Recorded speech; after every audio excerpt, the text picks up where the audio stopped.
What up, y'all? It's your boy, Mr. Downtown Ray Melo, and you're listening to the Entertainment Report on iHeartRadio, live from Dubai for Thursday, June 2nd, 2016, delivering some major stories and trends going on in the world of entertainment and beyond. You can follow the show on Facebook, Twitter, or Instagram, facebook.com/The Entertainment Report with Ray Melo, that's RAYMELO, on Twitter at The Enter Report, or on Instagram at The Entertainment Report. You can listen to the show anytime you want on iHeartRadio. Just go to iHeart.com or your iHeart phone app, search for The Entertainment Report, and it'll take you to the page. Amber Heard's finances have been revealed in new court documents filed in ongoing divorce litigation between the actress and husband Johnny Depp. The documents obtained by Us Weekly shows that Heard made $259,876 in 2015, but after expenses, which included for health insurance, car insurance, and more than $31,000 paid to her agent, only pocketed $51,461. They also show how much money she was paid for her roles in The Danish Girl, $31,112, Paranoia, $45,314, and Magic Mike 2, $65,000. Other earnings reportedly included $120,000 from Tiffany & Company and $50,000 from Bulgari. The actress is asking for $50,000 a month in spousal support from Depp. New photos produced as evidence of Heard's alleged abuse at the hands of Depp. The star of Alistair the Looking Glass shows the actress's facial injuries, including an apparent bruised eye and cut lip. The photos were obtained by People magazine. Depp and Heard have been a couple for almost 4 years and have been married for 1. In her claim, the Danish Girl actress said Johnny had been verbally and physically abusive to me through the course of their relationship. Heard filed for divorce from Depp last week and was subsequently granted a domestic violence restraining order against the actor, saying he had physically abused her. The actress appeared in court last Friday with a bruise around her right eye. After news of the couple's split broke, a representative from Depp released a statement saying, given the bravado of this marriage and the most recent and tragic loss of his mother, Johnny will not respond to any salacious, false stories, gossip, misinformation, and lies about his personal life. Depp's teenage daughter, Lily Rose Depp, has also weighed in on her family's public turmoil, saying in an Instagram post, "My dad is the most sweetest, most loving person I know. He's been nothing but a wonderful father to my little brother and I, and everyone who knows him would say the same." The divorce papers were filed just days after Depp's mother, Betty Sue, died at the age of 81. Batman vs. Superman Dawn of Justice star Jeremy Irons has shared his opinion about the superhero epic, calling it muddled. Irons, who portrays Batman's trusty butler Alfred Pennyworth in the film, was able to take in over $800 million worldwide, despite negative reviews from critics, something the actor says the picture deserves. In an interview with the Daily Mail's Event magazine recently, Irons said, it took $800 million, so the kicking didn't matter, but it was sort of overstuffed. He continued referencing Warner Brothers' next entry in the DC Comics cinematic universe, Justice League Part 1. It was very muddled. I think the next one will be simpler. The script is certainly a lot smaller. It's more linear. Irons is also expected to portray Alfred in star Ben Affleck's upcoming solo Batman outing, which he will also direct. Irons joke, "I'm tied into the Batman at the minute," which is nice because it's a bit of income. Not that I need a bit of income, but it's nice to keep ticking over. Justice League is set to be directed by Dawn of Justice helmer Zack Snyder. Will feature Batman, played by Affleck, Superman, played by Henry Cavill, Wonder Woman, played by Gal Gadot, The Flash, played by Ryza Miller, Aquaman, played by Jason Momoa, Cyborg, played by Ray Fisher, and possibly other heroes teaming up for the first time when it hits theaters November 10th, 2017. The ensemble film has also added Willem Dafoe in an unspecific role, J.K. Simmons as Batman's trusted ally, Commissioner Gordon, and Amber Heard as Aquaman's love interest, Undersea Queen Mira. Jesse Eisenberg, who was seen as the villainous Lex Luthor, thinks he may reappear as the character in Justice League as well. He said recently, "I don't know, I'm in wait. They just started filming Justice League, so I'm kind of waiting for my crack at it."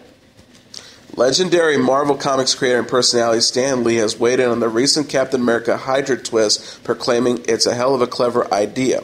Lee said Sunday during a panel at the Megatron, a comic book convention set in Orlando, Florida, "I don't know that I would ever have thought of it for him to be a double agent, but it's going to make you curious. It's going to make you want to read the books. They'll probably do a movie based on it." He continued, "So I can't fault it. It's a good idea. I think it's crazy, but it's a good idea." Lee's comments come after the the controversial twist in issue number 1 of Marvel's Captain America Steve Rogers, in which the iconic hero is revealed to be a secret agent of Hydra, an evil organization the super soldier has spent his life fighting. The big surprise comes on the last page of the comics when Steve Rogers utters Hydra's signature salute, "Hail Hydra," as he tosses a fellow hero out of a plane to his death.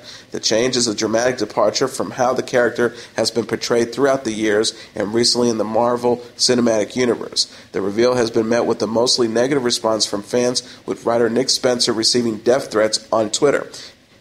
Spencer wrote in response to all the feedback he has received, "I can't respond to 9,000 tweets per second, but if I could, I would say I admire your passion." In an interview with Time, Marvel editor Tom Beveroth announced that Captain America's reasoning will be explored in issue number 2, and that Steve Rogers being a part of Hydra will give readers a new perspective on the character and the Marvel Universe. He says it means, on the most fundamental level, that the most trusted hero in the Marvel Cinematic Universe is now secretly a deep-cover Hydra operative, a fact that really only knows to the readers and to him. That makes every interaction he has with anyone take on a second layer, a second meaning. Director Michael Bay has taken to social media to tease the return of the villainous Megatron in his next film, Transformers: The Last Night. The filmmaker wrote on Instagram Tuesday alongside a promotional video featuring the face of the evil Decepticon leader, "It's starting this week production. Megatron is back. #Transformers. #Decepticons." The post also highlights how production on the 5th Transformers installment, which brings back Age of Extinction star Mark Wahlberg, begins this week. The official Transformers Twitter account also confirmed Megatron's impending return, noting, "A battle is coming." Megatron was seemingly killed by main robot in disguise Optimus Prime in the 3rd entry of the series Dark of the Moon. A similar promotional video was used by Paramount to announce the new title of the film, The Last Night, featuring a close-up of Optimus Prime's face. Optimus is heard saying, "Calling all #Autobots, Optimus Prime is ready for battle, are you?" Bay claims The Last Night, due to arrive in theaters June 23, 2017, will be his last Transformers film. In February, Paramount dated the next batch of Transformer films, including Transformers 6 on June 8, 2018, and Transformers 7, June 28, 2019. Walt Disney Studios has announced it will release the sequel to its 1964 movie classic Mary Poppins, which starred Julie Andrews and Dick Van Dyke, on December 25, 2018. The studio said in a Facebook post Tuesday, "We are thrilled to announce that Mary Poppins Returns is coming to theaters December 18th, starring Emily Blunt and Lin-Manuel Miranda." Miranda tweeted alongside an emoji of Poppins' signature umbrella, "I was waiting until it was official. It's official." Miranda's musical Hamilton is currently the toast of Broadway, recently earning a record-setting 16 Tony Award nominations. Blunt can now be seen in The Huntsman: Winter's War. Walt Disney's bow to convince Mary Poppins and author P.L. Travers to allow him to adapt her beloved fantasy novel for the big screen was the subject of the 2013 Tom Hanks-Emma Thompson movie Saving Mr. Banks. Filmmakers who have worked with Keira Knightley are speaking out in support of the actress after director John Carney questioned her acting ability. Following an interview with The Independent during the Begin Again, director said the actress's thing is to hide where you are and that he would never work with supermodels again. A handful of Hollywood directors have come out in the star's defense.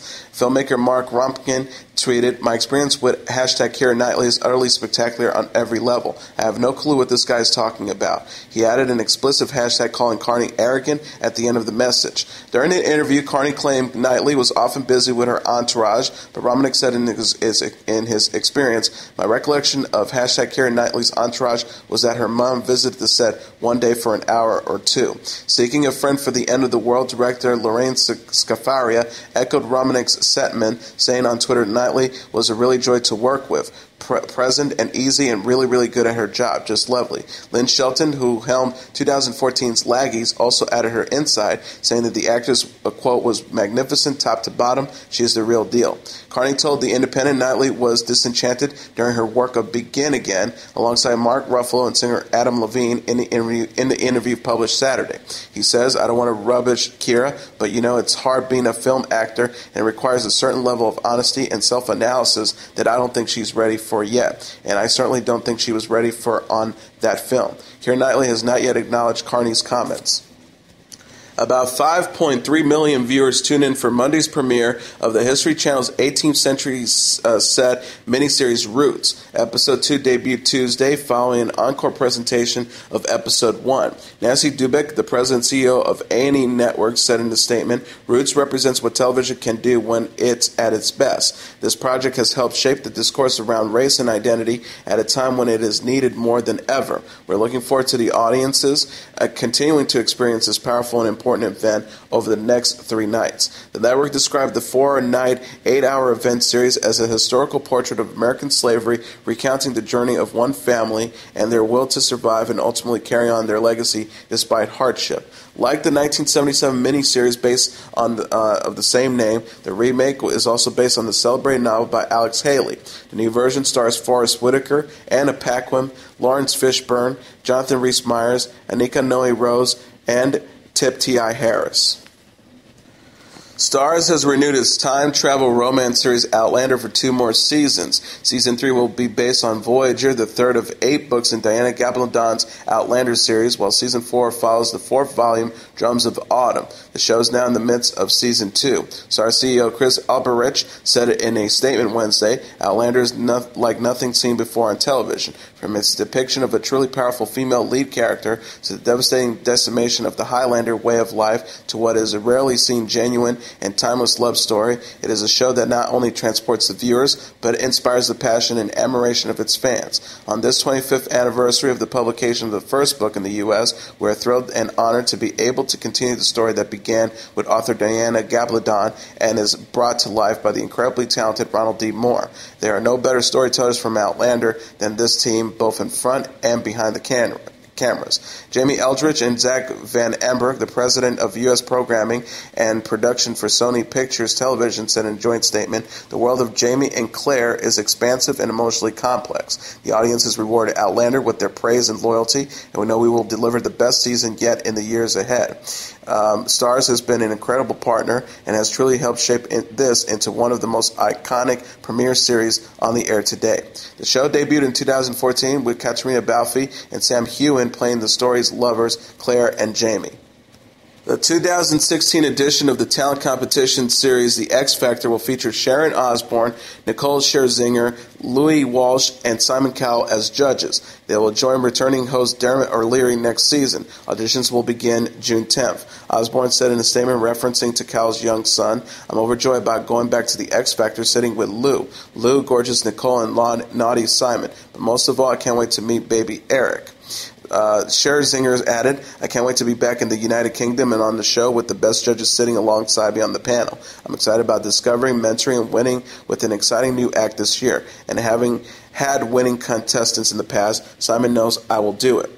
Walsh remarked he'd say otherwise, but I knew Simon missed me last year. I'm delighted to be back on the panel, especially beside my 2 favorite female judges, Sharon and Nicole, and I'm looking forward to taking them all back to Dublin this year when we head there for auditions. ITV Director of Television Kevin Ligo stated, "Simon, Sharon, Louis, and Nicole, they're a formidable judging panel with anyone's standards. With Dermot hosting and the return of the audition rooms, there's a lot to look forward to this series as we welcome back one of the biggest entertainment brands. The X Factor will return to ITV later this year." Ellen Pompeo will continue to star in ABC's hit medical drama Grey's Anatomy as part of a new deal. According to Variety, the actress has signed a deal to remain on the show for the foreseeable future. Pompeo has signed a contract for 2 years back in 2014. Season 13 of Grey's Anatomy is set to air this fall on ABC. While details of the new contract have yet to be revealed, according to Entertainment Weekly, Pompeo is on track to become one of the highest-paid actresses on television. Sarah Ramirez recently exited the series after starring as Dr. Callie Torres for 10 years. When asked about Ramirez's departure and how much longer Grey's Anatomy will last, creator Shonda Rhimes noted, "I'm always surprised when Ellen Pompeo is ready to re-up. Our pact is that we will go together. When she goes, I go." Downton Abbey icon Dan Stevens is returning to television in a new Marvel series. FX announced Tuesday it has ordered an 8-episode first season of Legion, the story of a troubled young man who may be more than human. The cast will also include Rachel Keller, Aubrey Plaza, Jeremy Harris, Amber Mud Thunder, Katie Elston, and Bill Irwin. Production is to begin this summer in Vancouver for a 2017 debut. This is the latest entry in the Marvel small screen franchise. Daredevil and Jessica Jones are original series that called Netflix home, while Agents of S.H.I.E.L.D. airs on ABC. Stevens played Matthew Crawley on the British costume drama Downton Abbey for 3 seasons before his beloved character was killed in a car crash. It appears as if Kirsten Dunst has moved on from ex-boyfriend Garrett Hedlund after she was photographed getting closer to Fargo co-star Jesse Plemons. The actress and actor were spotted strolling Studio City, California over the weekend and reportedly kissed after a photo shows the two getting